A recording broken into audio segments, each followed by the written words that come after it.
Olá, seja bem-vindo, seja bem-vinda ao CDF Concursos. Sou o professor Antônio Alex, professor de Direito Civil, e estou aqui para trabalhar com você nesse vídeo pessoa natural. E a pessoa natural ela tem um ciclo de vida, ela nasce, contrai obrigações jurídicas e ela morre. E, a partir disso, nós temos importantes institutos relacionados com a pessoa natural que têm grande cobrança em concurso público. E nós veremos esses institutos neste vídeo. Me acompanhe aqui para que você veja quais institutos iremos trabalhar neste vídeo.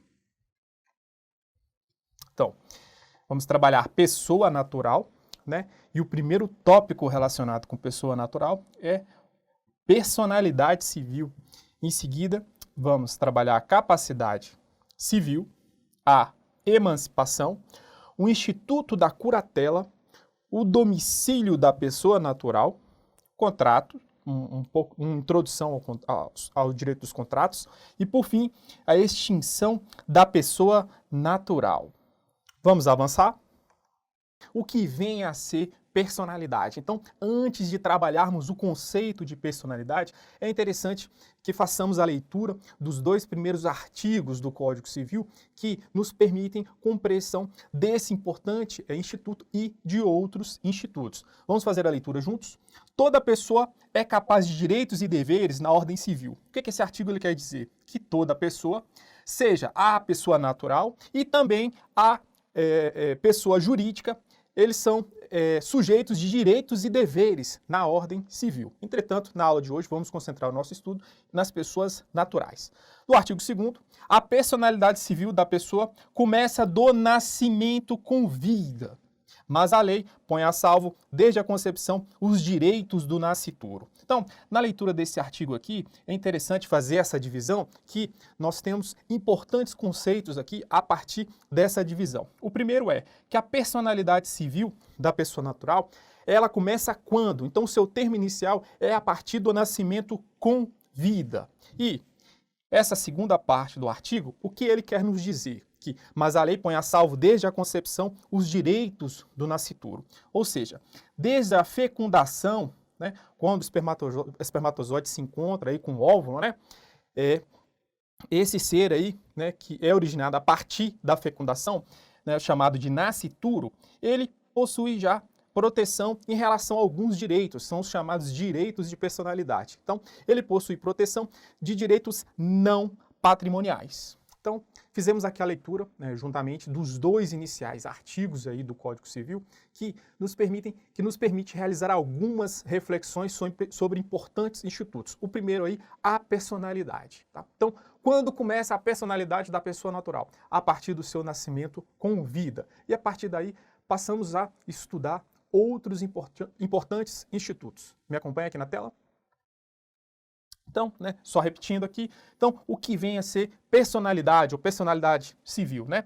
É a aptidão para titularizar direitos e contrair obrigações. E a partir de quando a personalidade civil é adquirida? A partir do nascimento com vida. Isso aqui nós estamos falando da pessoa natural. Vamos avançar e aí já temos um segundo importante conceito, é o conceito de capacidade civil. E o que é capacidade civil? Então, capacidade civil, ele não se confunde com o conceito de personalidade civil, entretanto, é um conceito que existe a partir da personalidade civil. Capacidade civil é a medida da personalidade, podendo ser plena ou limitada. E, então, a capacidade civil, ela mede a quantidade de personalidades, de direitos e obrigações que a pessoa tem, né, a partir do momento que ela se torna sujeito de direitos e obrigações. E temos uma teoria, é a chamada teoria natalista. E o que tem a ver essa teoria? Essa teoria, ela explica, né, a partir do momento que a personalidade civil ela é adquirida. Então, e segundo a doutrina, é a teoria adotada pelo nosso Código Civil. Então, segundo a teoria natalista, a personalidade civil é adquirida a partir do nascimento com vida. E quando ocorre o nascimento com vida? A partir da respiração. Então, estudamos aqui, né, esses dois conceitos que são muito próximos, mas não se confundem, né, que é a personalidade civil, que ele quer dizer o quê? Né?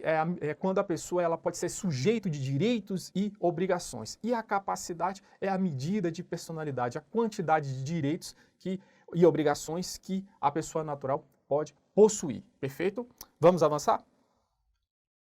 E aí, a partir, né, desses dois artigos aí, temos três, né, conceitos aqui importantes que você tem que saber, porque se, né, pode cair numa questão, o examinador pode tentar te confundir. Então é importante que você domine esses conceitos, esse vocabulário, e você não erre, né, essas questões. O primeiro é o concepturo. Então, o que é concepturo? Concepturo, então, ó, lembre-se aqui dessa mãe, né, ela está pensando ainda em ter um filho, ela não está grávida, né? Então, concepturo é aquele que nem concebido ainda foi, podendo ser chamado de prole eventual. Tá, então, primeiro ponto que eu quero chamar aqui é o concepturo. O concepturo ele pode ser contemplado com herança, né? Então, conforme aqui o artigo 1798 do nosso Código Civil, né? Ele pode ser contemplado com herança, tá? Entretanto, ele ainda não possui proteção ao chamados direitos de personalidade, tá? Vamos avançar. Temos aqui o nascituro. Lembra aqui daquela redação da segunda parte ali do artigo do Código Civil que lemos aí no primeiro slide, né? Então, o nascituro, lembre-se aqui da mamãe grávida, né? É o ente de vida intrauterina, né? Então, aqui já houve a fecundação e nascituro, né? Ele pode ser contemplado também com herança e ele já possui proteção, né, aos chamados direitos de personalidade, né? Proteção aos direitos não patrimoniais, por exemplo, né, a sua integridade física, né? Também ele tem direito, por exemplo, a alimentos gravídicos, né? Então, a mãe, né, ela precisa se alimentar, né, para que esse filho, né, ele possa nascer com saúde, né? E avançando, temos um terceiro conceito que é o de natimorto. E o que vem a ser natimorto? Natimorto é aquele nascido morto. Ele não respirou por nenhum instante, né, quando saiu do útero, né? Então, o natimorto, qual é a implicação? O natimorto, né, ele não tem direito à herança. E agora, ressalto que o natimorto, embora ele tenha nascido morto, ele também possui proteção aos chamados direitos de personalidade. Então, por exemplo, ele pode ter direito ao nome, né? Ele tem direito a um sepultamento digno. Então, trabalhamos aqui, né, esses três importantes conceitos. Então, é importante que você domine e diferencie, tá? Que se por acaso o examinador colocar na sua questão, você vai acertar. Perfeito? Vamos avançar? Então, aqui, começando o nosso segundo tópico deste vídeo, né? Vamos trabalhar aqui a capacidade civil. Então, a capacidade civil, nós vimos que ela é o quê? Ela é um conceito que é decorrente aí do conceito de personalidade, né? E a capacidade civil é a medida de personalidade, né? É uma quantificação da quantidade de direitos e obrigações que a pessoa sujeito de direitos. E a capacidade civil, ela se divide em duas. Ela se divide na chamada capacidade de direito e na capacidade de fato. E quem possui capacidade de direito e capacidade de fato vai possuir a capacidade civil plena. E o que vem a ser capacidade de direito? Capacidade de direito é a capacidade geral que qualquer pessoa tem para possuir direitos ou contrair obrigações. Então, a pessoa nasceu com vida, ela automaticamente possui capacidade de direito. E isso não ocorre com a capacidade de fato, que vem a ser capacidade de fato. Capacidade de fato é a aptidão para pessoalmente se praticar atos na vida civil, mas nem toda pessoa possui. Então, vou dar um exemplo, né? Então, o bebê, quando ele nasce, ele tem capacidade de direito. Entretanto, ele não pode realizar negócios jurídicos. Por quê? Porque ele não possui capacidade de fato. Então, esse bebê, somente quando ele completar, né, os seus 18 anos, a partir dos 18 anos, ele passa a ter capacidade de fato para, por exemplo, realizar negócios jurídicos. Então, trabalhamos aqui esse importante conceito, que é o conceito de capacidade civil. Tá? Então, e você tem que saber diferenciar que a capacidade civil ela se divide em duas. A capacidade de direito, que é a capacidade de possuir direitos, onde qualquer pessoa que nasceu com vida passa, né, a ter capacidade de direito. E a capacidade de fato é a capacidade que essa pessoa possui para, né, realizar atos da vida civil, como, por exemplo, negócios jurídicos. E, em regra, ela é adquirida aos 18 anos. Em regra. Perfeito? Vamos avançar? E aí? Né? Então, quais são os desdobramentos que podem existir, né, a partir do conceito de capacidade, né? Então, A capacidade, nós vimos no slide anterior que ela se divide na capacidade de direito e na capacidade de fato. Então, a partir da capacidade de fato, nós podemos ter, né, diferentes pessoas, né? Podemos ter as pessoas capazes, né? Então, pessoas capazes são pessoas que têm capacidade de fato para realizar atos da vida civil. E temos dois grupos de pessoas que têm uma capacidade, né, reduzida, né? Que são os chamados absolutamente incapazes e relativamente incapazes. Então, a partir do conceito de capacidade de fato, nós podemos ter esses, né, essas três tipos de pessoas, né? As capazes, absolutamente incapazes e relativamente incapazes. Você sabe quem são os absolutamente incapazes e relativamente incapazes? Me acompanhe aqui na tela que eu te conto. Então, então aí a partir da capacidade de fato, temos as pessoas capazes. E quem são os absolutamente incapazes? Os absolutamente incapazes, eles estão previstos aí a partir do artigo 3º, estão previstos no artigo 3º do nosso Código Civil. E quem são? São somente as pessoas menores de 16 anos, tá? Então, eu vou chamar a sua atenção que no ano de 2015 houve a publicação dessa lei, Lei 13.146, que é o chamado Estatuto da Pessoa com Deficiência. E esse estatuto, ele alterou esses rolos, né, os rolos de pessoas absolutamente incapazes e relativamente incapazes. Então, as provas em concursos públicos, elas insistem em misturar, né, esses rolos, principalmente por causa dessa mudança, né, que não é uma mudança, né, muito antiga, né? Então, fique atento a esse rol para que você não erre essas questões. E os relativamente incapazes estão previstos aí no artigo 4º do nosso Código Civil. Quem são os relativamente incapazes, né? São os ébrios habituais. Os ébrios habituais são pessoas que bebem com excesso, né? E a bebida alcoólica atrapalha, né? Atrapalha, né, que essas pessoas exerçam, né, sozinhos atos da vida civil, né? Temos os viciados em tóxicos, né? Pessoas que também usam, né, drogas, né, em excesso, né? E aí tem aí, né, a sua capacidade prejudicada. Temos os pródigos. Quem são os pródigos? Os pródigos são pessoas que têm aquele comportamento compulsivo para gastar, né, todo o seu patrimônio, né? São aquelas pessoas, né, que têm alguns distúrbios aí relacionados, né, com compras, né, que saem comprando tudo que encontram pela frente, né, prejudicando o seu patrimônio, a sua subsistência, ou pessoas, né, que são viciados, né, em jogos, né, que perdem todo o seu patrimônio em jogo, né? Temos também aquelas pessoas, né, que por causa transitória ou permanente não puderem exprimir sua vontade. E por fim, temos as pessoas, né, que estão entre 16 e 18 anos, né? São os maiores de 16 anos e menores de 18 anos. Tá? Então, em relação, né, aos absolutamente incapazes e relativamente incapazes, eles precisam de auxílio de outras pessoas para a prática de atos, né, da vida civil. E eu vou chamar a sua atenção que esse grupo aqui, os ébrios, os viciados em tóxicos, os pródigos e as pessoas, né, e aqueles que por causa transitória ou permanente não puderem exprimir a sua vontade, eles passam por um processo de interdição, onde é nomeado um curador.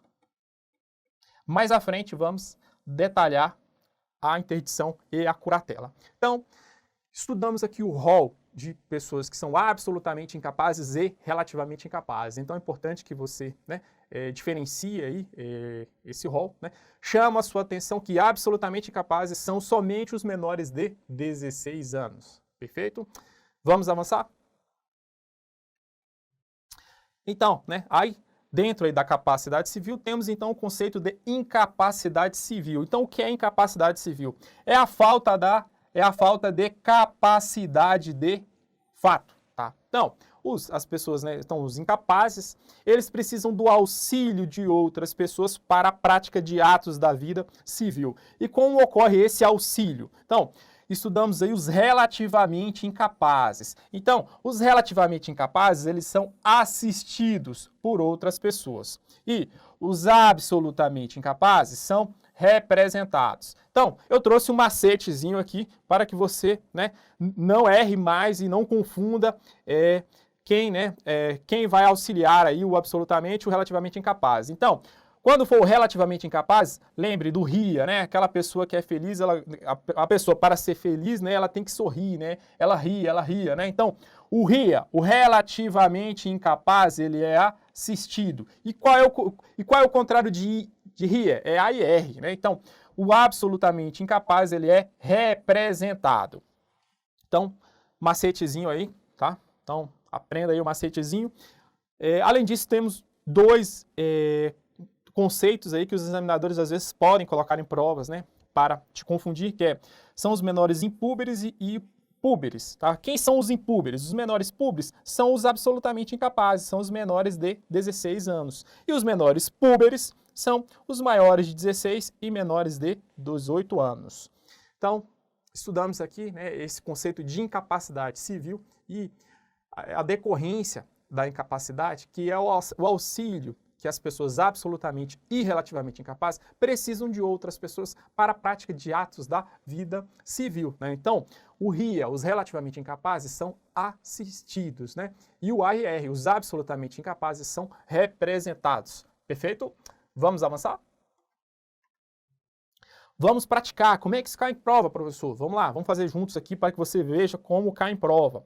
No tocante à personalidade e à capacidade, conforme previsão do Código Civil, é correto afirmar que são absolutamente incapazes de exercer pessoalmente os atos da vida civil, os ébrios habituais e os viciados em tóxicos. Então, o examinador está te perguntando se os ébrios habituais e se os viciados em tóxicos são absolutamente incapazes. E aí, o que você acha? Ele está certo? A questão está certa ou está errada? Me acompanha aqui na tela? Ela está errada, né? Porque nós estudamos que os ébrios habituais e os viciados em tóxicos são relativamente incapazes. E quem são os absolutamente incapazes? São somente, né, aquelas pessoas, os menores de 16 anos. Vamos avançar? Outra questão de prova, vamos fazer a leitura juntos? Entre outros, são incapazes relativamente a certos atos ou a maneira de os exercer aqueles que, por causa transitória ou permanente, não puderem exprimir a sua vontade. Então, o que o examinador está te perguntando? Se aquelas pessoas que, por causa transitória ou permanente, não puderem exprimir a sua vontade, são relativamente incapazes. E aí, questão certa ou errada? Me acompanha aqui na tela. Questão certíssima, né? Então ela está certa, né? Então aquelas pessoas que por causa transitória, né, ou permanente não puderem exprimir sua vontade são relativamente incapazes. Vamos avançar? Vamos aqui para, né, um novo tópico aqui deste vídeo. Então é um novo conceito que é o conceito de emancipação, que tem suas disposições legais aí a partir do artigo 5º, né? Então vamos aqui, foco na norma, né? Vamos fazer uma leitura aqui juntos, né? Para que você tenha aqui, né, um entendimento de como ocorre, né, a emancipação. Então, a emancipação, ela pode ocorrer de algumas formas, né, que são esses 5 incisos aqui do artigo 5º do nosso Código Civil. Quais são as primeiras formas aí a partir do inciso 1º, né, que ele já prevê 2 formas, conforme estudaremos nos slides seguintes, né? A emancipação, ela pode ocorrer pela concessão dos pais ou de um deles na falta do outro, mediante instrumento público, independentemente de homologação judicial. Ou, então aqui já é a segunda forma, né? Por sentença do juiz, ouvido o tutor, se o menor tiver 16 anos completos. Então aqui nós tivemos, né, a primeira, que é a voluntária, e a segunda, que é a judicial. Vamos aprofundar nos slides seguintes. Avançando, né, qual é a segunda forma? Pelo casamento. Então isso aqui é uma fase da vida da pessoa, né? Avançando, pelo exercício de emprego público efetivo. Então, outra fase da vida, né? Avançando, pela colação de grau em curso superior. E, por fim, temos aqui outras 2 situações. Pelo estabelecimento civil ou comercial ou pela existência de relação de emprego, desde que, em função deles, o menor com 16 anos completos tenha economia própria.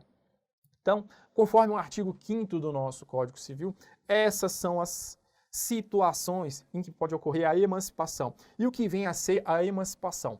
Lá, né, momento anterior aqui deste vídeo, eu lhe disse que a capacidade de fato, em regra, ela é adquirida quando a pessoa completa 18 anos, né? Então aí a pessoa pode praticar atos da vida civil, pode comprar um carro, uma casa, contrair, né, financiamento. Entretanto, o que a emancipação nos permite? A emancipação, ela nos permite a antecipação da capacidade de fato aí para os 16 anos. Então, a pessoa emancipada, né? Então, aos 16 anos, ela pode, né, ela passa a ter capacidade para realizar atos da vida civil sem o auxílio, sem, né, a necessidade de outras pessoas. Vamos avançar? Então, em relação à emancipação, nós temos 3 modalidades de emancipação. Temos, né, a voluntária, temos a judicial e temos a legal. Então, são 3 modalidades de emancipação: voluntária, judicial e legal. E o que diferencia? Na voluntária, nós temos a vontade, né, dos pais. Na judicial, nós temos a vontade do requerente, que pode, né, pode ser, por exemplo, o tutor, né? E também temos aí, né, o juiz, né, que ele vai analisar e vai ou não conceder a emancipação. Já a legal, a emancipação, ela ocorre de forma automática. São fases da vida da pessoa, né? E a partir dessas fases, automaticamente a pessoa, né, ela adquire emancipação, adquire capacidade para atos da vida civil sozinha. Perfeito? Vamos avançar? Então é isso. Então, a voluntária. Como ocorre a emancipação voluntária? A emancipação voluntária é aquela emancipação que ocorre no cartório de notas, né, na presença do tabelião de notas. E essa emancipação voluntária, ela ocorre, né, com a lavratura de uma escritura pública. Então, ela ocorre pela concessão dos pais, né, de ambos os pais, ou de um deles na falta do outro, mediante instrumento público, aí é uma escritura pública. E essa escritura pública, esse instrumento público, independe de homologação judicial, né? E o menor ele tem que ter 16 anos para que possa, né, ocorrer essa emancipação voluntária. A segunda é a judicial, né? Então aqui o martelinho da justiça. A judicial, ela ocorre por sentença do juiz, ouvido o tutor, se o menor tiver 16 anos completos. Então, verificamos aí a diferença das duas. Então, a voluntária é aquela que ocorre no cartório de notas, né? E por iniciativa de ambos os pais, ou de um deles na falta do outro, né, lavra-se um instrumento público onde, né, realiza-se a emancipação desse menor sem necessidade de homologação judicial. Ele tem que ter 16 anos. E a judicial, ela ocorre, né, ouvido o tutor, né, e é um procedimento aí, né, onde ocorre a manifestação do poder judiciário, a manifestação do juiz. Vamos avançar? E por fim, né, a última emancipação, que é a emancipação legal. Ela ocorre automaticamente a partir de fases da vida. E quais são as fases da vida, né? Então, lembre-se aqui, ó, fases da vida, né? Então, é por meio do casamento, do exercício de emprego público efetivo, de colação de grau em curso superior, estabelecimento civil ou comercial, desde que o menor de 16 anos tenha economia própria, pela existência de relação de emprego, desde que o menor de 16 anos tenha economia própria. Então, finalizamos aqui a emancipação legal, que diferentemente das outras, ela ocorre de forma automática, conforme fases da vida. São essas 5 fases aí que acabamos de trabalhar. Vamos avançar? Vamos praticar. Como é que a emancipação cai em prova? Vamos lá? O menor que, após completar 16 anos de idade, vier a contrair núpcias, ou seja, se casar, adquirirá a capacidade civil plena, caso em que ficará habilitado à prática de todos os atos da vida civil. Então, o examinador está te perguntando se é aquele menor com 16 anos, se porventura ele contrair núpcias, ou seja, se ele se casar, ele passa a ter capacidade de fato para praticar atos da vida civil. E aí, certo ou errada? Me acompanha aqui na tela. Questão corretíssima, né? Então é exatamente isso, né? Conforme a emancipação legal, né? O menor com 16 anos completos, se ele se casar, ele adquire capacidade de fato. Vamos avançar. Outra questão de prova.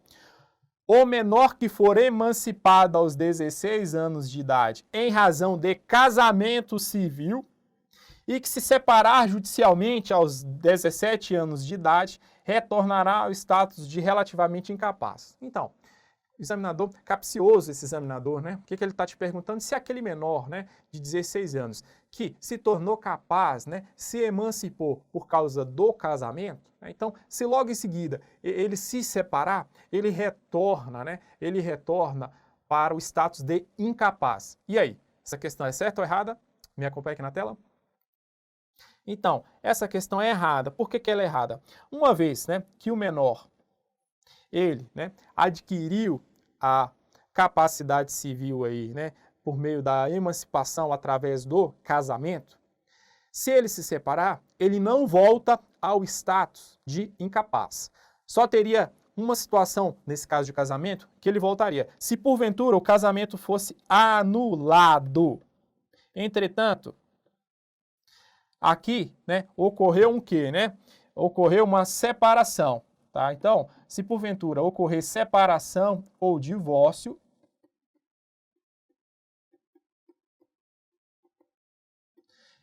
o menor emancipado não retorna ao status anterior. Vamos avançar? Então, lá, né, quando falamos dos relativamente incapazes, né, nós dissemos que os relativamente incapazes, né, eles precisam do auxílio de outras pessoas para a prática dos atos da vida civil, né? Então, e aí, eles precisam passar por um processo de interdição. E daí é nomeado um curador, e esse curador vai ajudar, vai auxiliá-los aí na vida civil. E como é que ocorre a curatela? Então, aí vamos começar o estudo da curatela.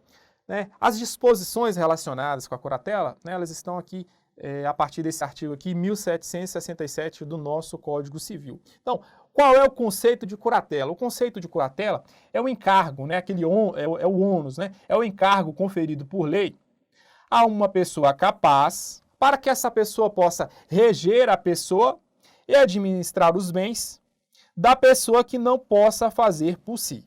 Então, esse é o conceito, né, de curatela. Então, o curador ele é nomeado para que ele possa auxiliar, né, os relativamente incapazes na prática de atos, né, da vida civil, né? E os relativamente incapazes, eles são assistidos, né? E quais são essas pessoas aí que estão sujeitas à curatela? Você sabe? Me acompanha aqui que eu te conto. Então, primeiro eu quero chamar a sua atenção que dentro da curatela, nós temos a chamada curatela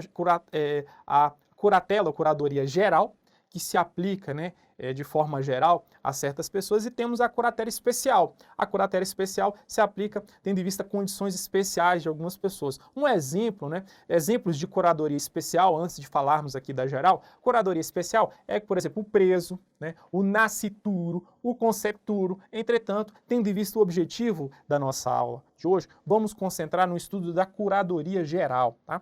Quem são as pessoas que estão sujeitas à curatela?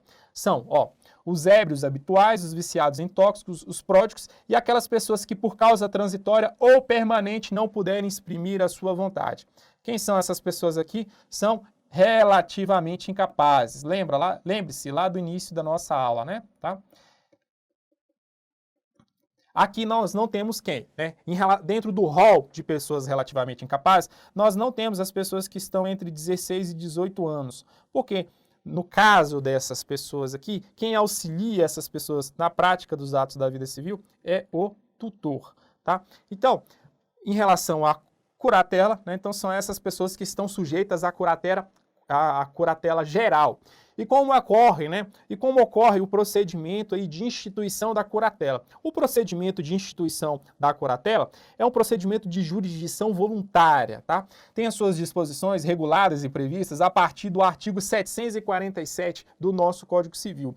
Necessariamente tem que existir uma perícia médica para examinar e emitir um laudo para, né, verificar se essa pessoa realmente se enquadra aí nos requisitos da curatela. Além do mais, necessariamente tem que ter um interrogatório do juiz em audiência judicial para este fim. Então, trabalhamos aqui as pessoas que estão sujeitas aí à curatela, né? São aí pessoas aí dentro do rol de relativamente incapazes, exceto, né, aquelas pessoas que tenham entre 16 e 18 anos. Perfeito?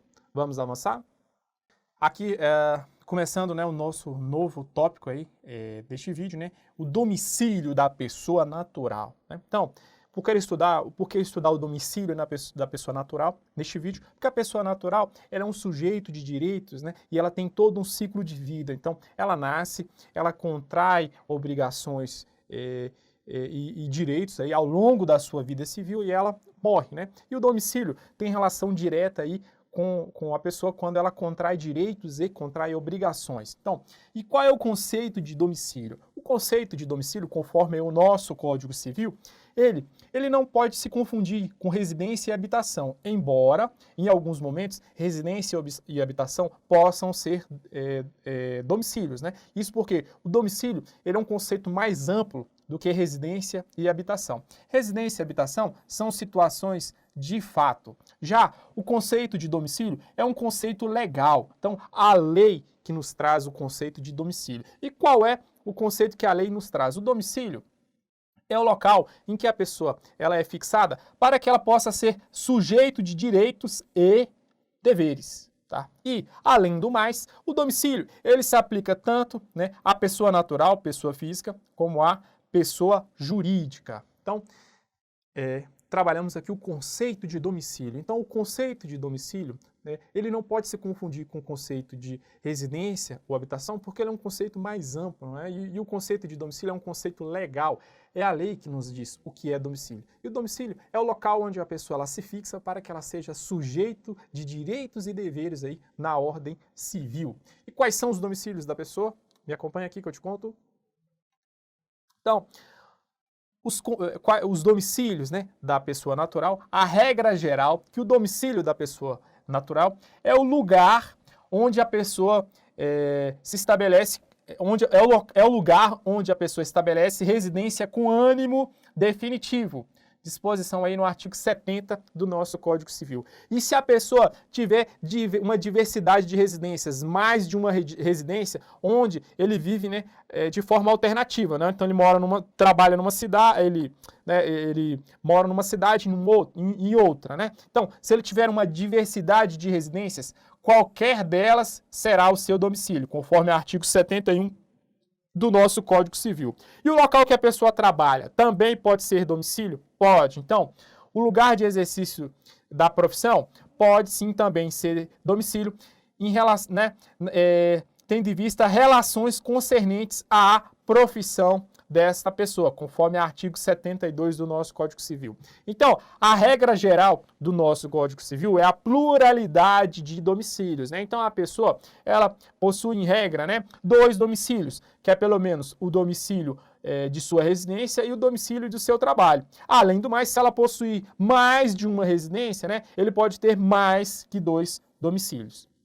Então, trabalhamos aqui a regra geral de domicílio. Então, a regra geral de domicílio é o local, né, onde a pessoa se estabelece com ânimo definitivo. Entretanto, se ele possui mais de uma residência, essa outra residência também será seu domicílio. E, além do mais, né, o local de exercício da sua profissão também será considerado o seu domicílio. Então, o nosso Código Civil ele admite a pluralidade de domicílios. E qual é a classificação de domicílios? Me acompanha aqui? Então, os domicílios eles podem ser classificados. Então, um exemplo de classificação, né, quanto à origem, é essa daqui. O domicílio ele pode ser voluntário. O domicílio voluntário é que as pessoas, conforme a sua manifestação de vontade, elas informam para as pessoas jurídicas de direito público ou para as empresas qual é o seu domicílio. O domicílio também pode ser contratual. O domicílio contratual é aquele domicílio que as partes colocam, né, no contrato, né, para que a partir das disposições do contrato, exerçam seus direitos e seus deveres. E, por fim, temos um domicílio que é muito cobrado em prova, que é o domicílio legal ou necessário. Esse domicílio aqui, a lei diz qual é o domicílio da pessoa conforme, né, a sua situação especial. Então, quanto à origem, o domicílio possui essas classificações aqui, destacando em relação a a cobrança em provas, o domicílio legal ou necessário, que tem muita cobrança em prova. E quais são as pessoas que têm domicílio legal ou necessário? Me acompanha aqui. Então, em relação ao domicílio legal ou necessário, são essas pessoas que aqui possuem, né? Vamos verificar qual é o domicílio de cada um. Então, é o domicílio que é dado pela lei, tá? E é um domicílio tendo em vista, né, a situações especiais dessa pessoa. Então, o primeiro é o incapaz. O domicílio necessário do incapaz é o domicílio do seu representante legal. Do servidor público é o lugar em que a pessoa exercer permanentemente suas funções. Então, se o servidor público viajou para um outro estado, né, esse outro estado que ele está viajando não é o seu domicílio necessário, é o seu local de origem, tá? O militar é onde servir, e sendo da Marinha ou da Aeronáutica, a sede do comando a que se encontrar imediatamente subordinado. E o marítimo é onde o navio estiver matriculado. E o preso é o lugar em que cumpre a sentença. Professor, me dá um macete aí para que eu, que eu decore aí quais são as pessoas que têm domicílio necessário. Vamos lá, um macetezinho, é o PM-SIM. PM-SIM, né? O preso, né? O marítimo, o servidor público, o incapaz e o militar. Então, o PM-SIM são as pessoas aí que têm domicílio necessário conforme o nosso Código Civil. Perfeito? Vamos avançar? Vamos praticar. Como é que cai domicílio em prova, né? De acordo com o Código Civil, tem domicílio necessário o marítimo, o preso e o incapaz. E aí? O examinador está te perguntando, marítimo, preso e incapaz, tem domicílio necessário? Me acompanha aqui na tela. Questão certíssima, né? Então vamos lá, ó, o PM sim, né? Ó, então, né? Temos aqui, né, o preso, temos aqui o marítimo e temos aqui o incapaz. Então, questão certa. Vamos avançar? Agora, né, entrando em um novo tópico, né? Em relação, né, ao ciclo de vida das pessoas, né, naturais, né? Então a pessoa natural, ela nasce, né? Se ela nasceu com vida, ela é um sujeito de direitos, né? E aí essa pessoa, né, nós vimos, né, que aos 18 anos, em regra, ela adquire capacidade de fato, onde ela pode sozinho praticar atos da vida civil, ou, né, por meio da emancipação, né, ela pode antecipar e adquirir a capacidade de fato aos 16 anos. E essa pessoa, ao longo da sua vida, ela contrai aí direitos e obrigações. E ela contrai direitos e obrigações porque ela é sujeito de direitos e porque existem os chamados direitos pessoais, tá? E o que vem a ser direitos pessoais? Os direitos pessoais, eles regem a relação entre pessoas, né? Nós temos a relação entre pessoas e nós temos também a relação entre pessoas e coisas. Então imagine aqui, né, um carro, né?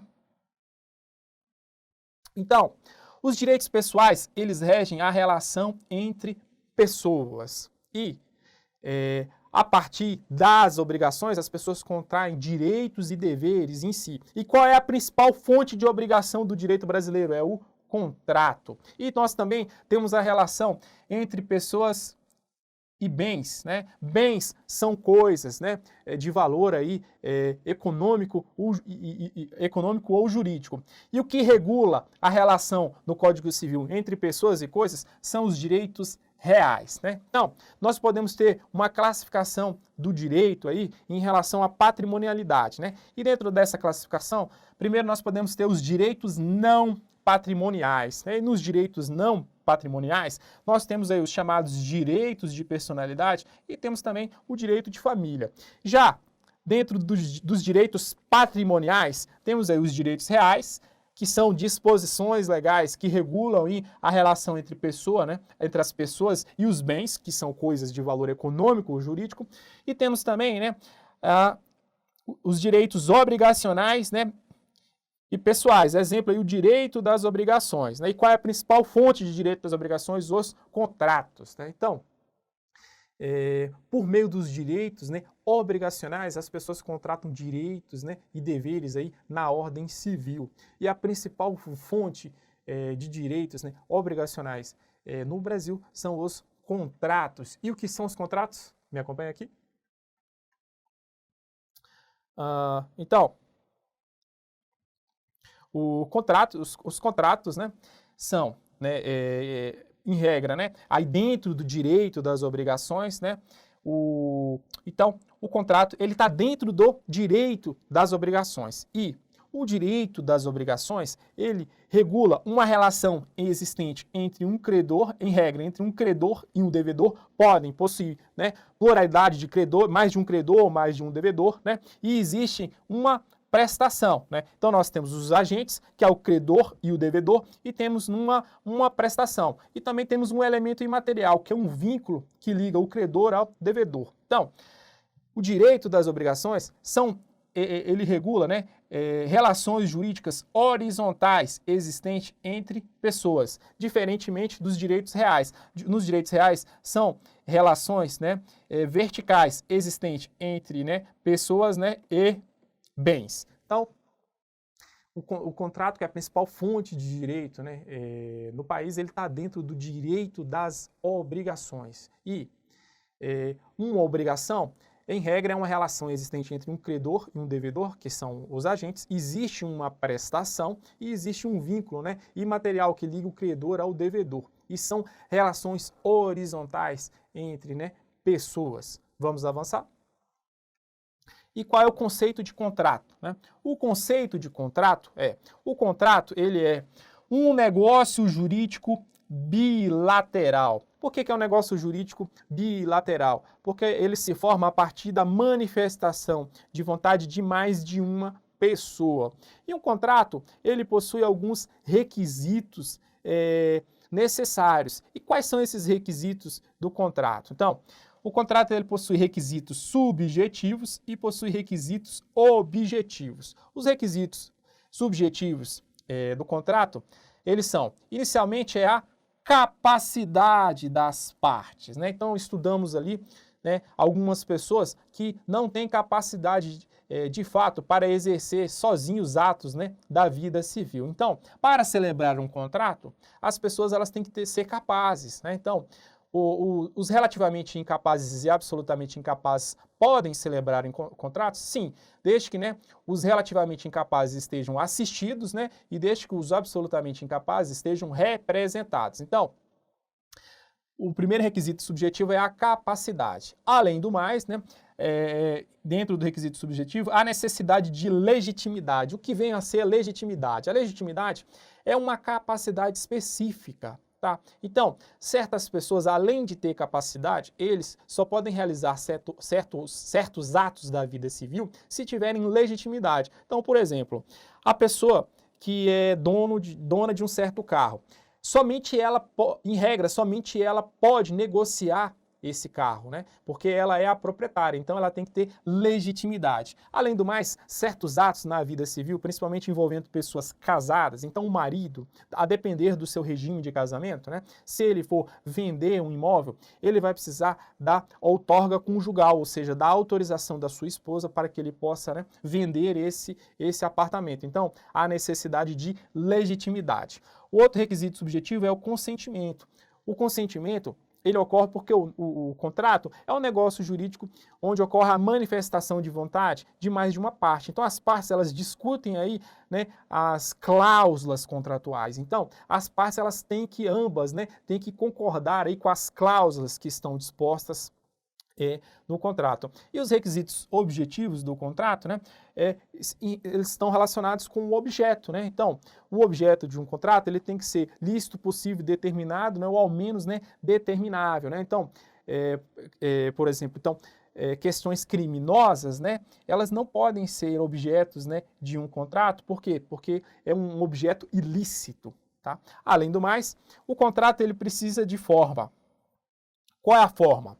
Conforme o artigo 104 do nosso Código Civil, tá? Então, em regra, é aquela forma prescrita ou não defesa em lei. Ou seja, em regra, a forma de um contrato ela é livre, exceto quando a lei exigir uma forma, né, uma forma específica. Então, por exemplo, para, né, transações envolvendo imóveis que custem aí mais que 30 salários mínimos, né, em relação ao maior salário mínimo do país, necessariamente tem que ser por escritura pública, tá? Então, nesse caso, a forma não é livre, porque necessariamente tem que ser por escritura pública. Além do mais, eu chamo aqui uma proibição, que os examinadores gostam de colocar aí em questões de prova, tá? Não pode, então isso aqui despenca em prova. Não pode ser objeto de contrato herança de pessoa viva.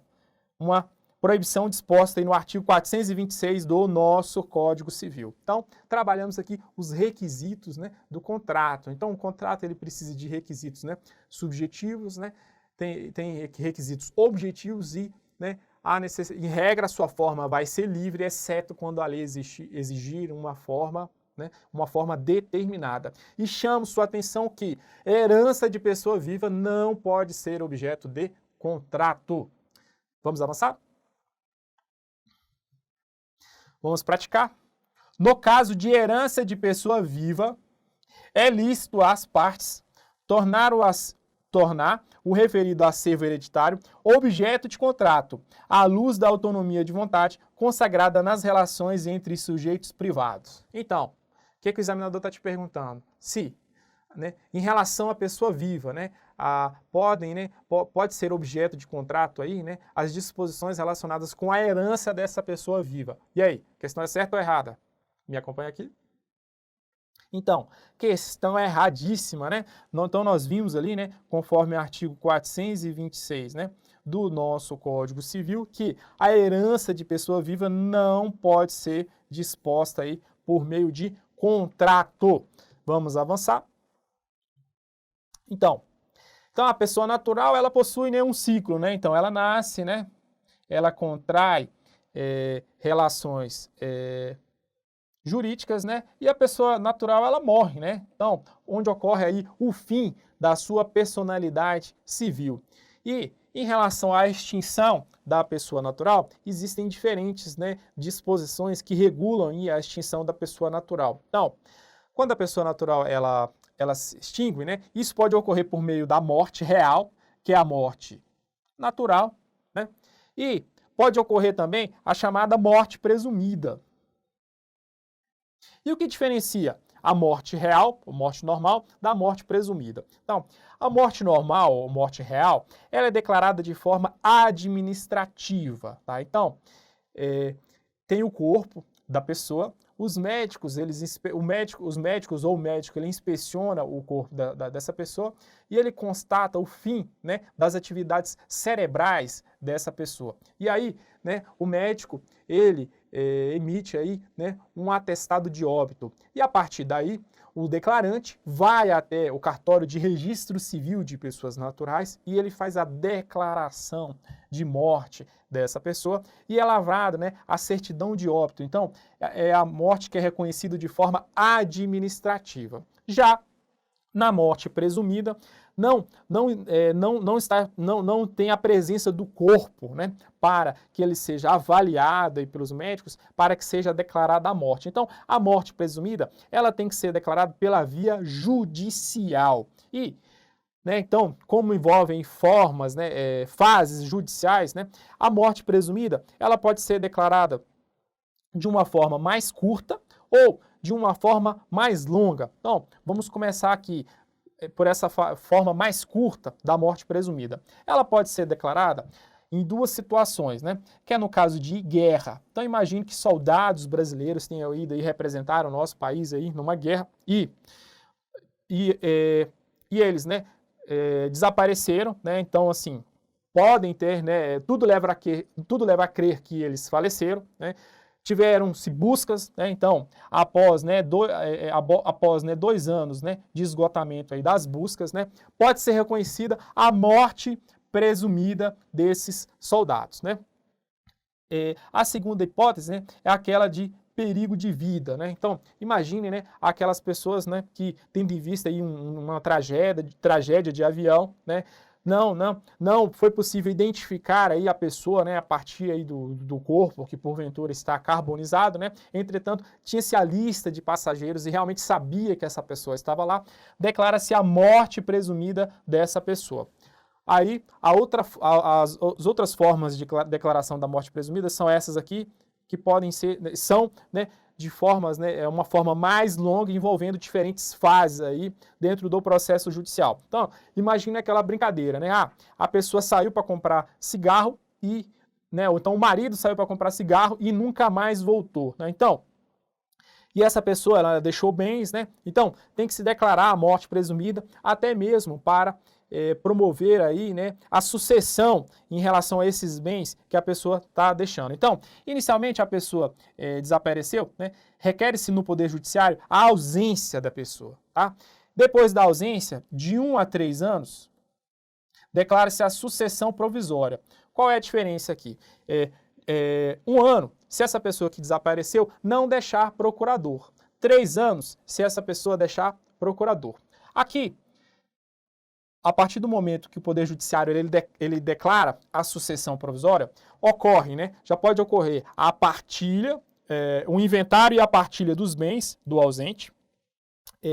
Os herdeiros, eles passam a ter a posse provisória desses bens. Se porventura existirem bens móveis, esses bens móveis, eles têm que ser convertidos em bens imóveis, e os bens imóveis só podem ser vendidos com autorização judicial. Tá? Aí, após 10 anos, os interessados podem requerer que o Poder Judiciário declare a sucessão definitiva. Então, quando o Poder Judiciário declara aqui a sucessão definitiva, extingue-se essa situação de posse provisória em relação aos bens, do ausente, onde as pessoas passam aí a possuir aí, já a propriedade desses bens.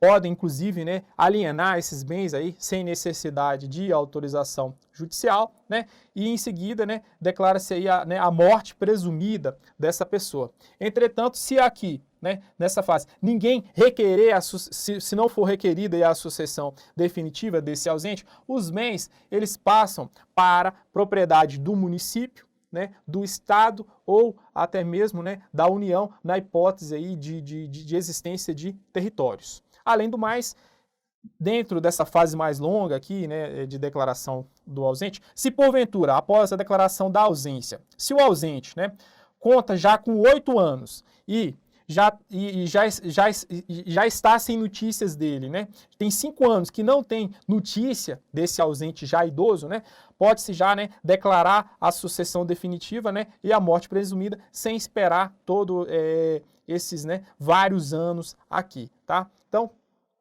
fiz esse esqueminha aí para tentar resumir aí para você, as hipóteses de extinção da pessoa natural, que pode ocorrer por meio da morte real, que ela ocorre aí, o reconhecimento da morte pela via administrativa, e a morte presumida, quando não se está presente aí, não se tem o corpo aí para se avaliar, para realizar a perícia e avaliar que realmente houve o óbito da pessoa, e ele tem que ser declarado a partir do Poder Judiciário aí, Então, e aí pode ter essa fase mais curta, ocorrendo aí nessas duas hipóteses aí, que no caso de guerra e de perigo de vida, e essa fase mais longa, que envolve a declaração da ausência, da sucessão provisória e da sucessão definitiva. Vamos avançar? Comoriência. Então, dentro da extinção da pessoa natural, é um instituto muito cobrado em prova, tá? Que tem algumas disposições que vamos trabalhar aqui, que os examinadores eles gostam de confundir aí o aluno. E o que é comoriência? São circunstâncias em que não é possível identificar a ordem cronológica de falecimento entre pessoas. Então, eu chamo a sua atenção ordem cronológica. Nós estamos falando aqui de tempo. Não estamos falando de lugar. Então, guarde isso, só tempo. E qual é o efeito da comoriência? Que não ocorre a transmissão de herança entre os mortos ao mesmo tempo. Então, se tiver aqui um pai e um filho, onde o filho ele é um herdeiro, onde são herdeiros naturais, um do outro, se provou-se que ocorreu a comoriência, ou seja, que eles faleceram ao mesmo tempo, não ocorre a transmissão de herança entre eles. Então, esse é o conceito de comoriência, é quando não é possível identificar a ordem cronológica, ou seja, o tempo de falecimento entre duas pessoas. E se essas pessoas forem herdeiros, uma da outra, não há a transferência de herança entre eles. Perfeito? Vamos avançar? Então vamos praticar. Aqui, questão difícil. Ou não, Talvez eu tenha te ajudado aí. A comoriência é a presunção de simultaneidade de óbitos e o seu reconhecimento depende da demonstração de que os comorientes faleceram nas mesmas condições de tempo e local, não se podendo comprovar qual morte procedeu às demais. Então, o examinador está te questionando se, para a comoriência, as pessoas necessariamente elas têm que ter falecido no mesmo tempo e no mesmo local. E aí, é certo ou errada? Me acompanha aqui. Então, a questão é errada, Então, ele fala aqui em tempo e local. Então, eu ressaltei, chamei sua atenção que local está fora. Então, explicando aqui para você, então, a comoriência é quando não é possível identificar a ordem, o tempo de falecimento. Eles não precisam necessariamente estar no mesmo local. Me dá um exemplo aí de comoriência entre pessoas que não estejam no mesmo local. Então vamos lá. Imagine o pai na sua casa e o filho esteja na casa do filho aí. E estão ao telefone, tá? Estão falando ao telefone. Entretanto, houve uma descarga elétrica, tá? E como eles estavam ao telefone, essa descarga elétrica aí, né, provocou o óbito dos dois aí de forma simultânea, né? Então aí aplica-se a comorbidência, tá? Por quê? Porque houve o falecimento ao mesmo tempo, independentemente de estarem ao mesmo local. Perfeito? Vamos avançar? Então, estamos caminhando para o fim do nosso vídeo, o fim da nossa aula. Eu espero que você tenha gostado aí dessa nossa aula, tá? Então, muito obrigado aí pela sua companhia, tá? E te desejo todo o sucesso.